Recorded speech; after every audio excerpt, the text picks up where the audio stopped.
Back here in the Octagon on ESPN Bet Live, the UFC heading to the land down under this Saturday for a middleweight title bout.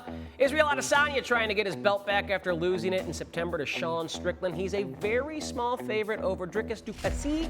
It's the first title fight between African-born fighters in UFC history.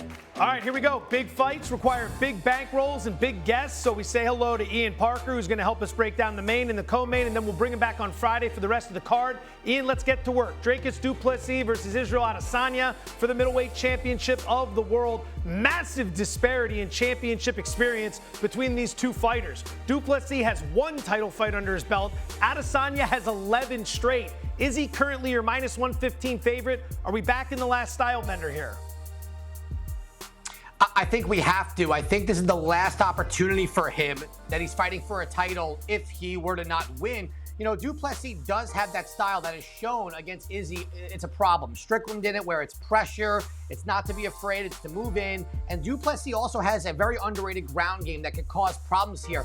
But I think he's just got too much of an ego. I think he wants to go in there and I think he wants to knock Izzy out. And that's going to be a problem. I think Izzy is going to be a matador. He is going to let the bull run free. He's going to pick him apart from the outside.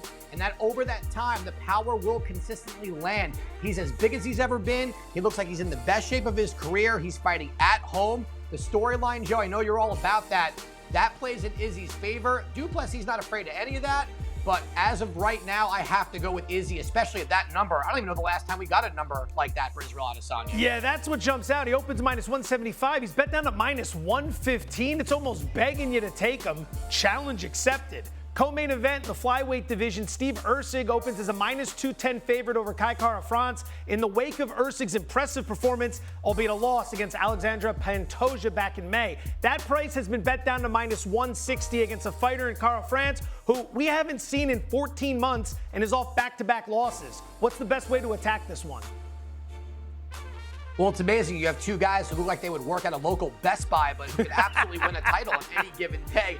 I love Steve Erceg, Astro Boy. You and I talked about this when he first jumped into the UFC. I told you, look out for this guy. He will be a future champion. And that's not a knock on Kai Kara-France. He is a very good striker. His takedown defense has gotten better. But Erceg was just one poor decision, bad takedown away from beating Pantoja after only being in the UFC for less than 2 years and getting his title shot. He, I think, on the feet can compete with Kai Kara-France. I think he's got more power. But the biggest thing, Joe, here, he will have a huge grappling advantage. That number, I believe Erceg should be minus 200, especially with Kai Kara-France being out for that period of time, coming off that type of injury. Give me Astro Boy to the moon. Yeah, people should go back and watch that Pantoja fight. In the last round, Erceg is right there with him. He is right there with him. He makes a bad judgment call, but he'll learn from that and he'll come back better. Ian, we appreciate the time as always. We'll see you back here on Thursday.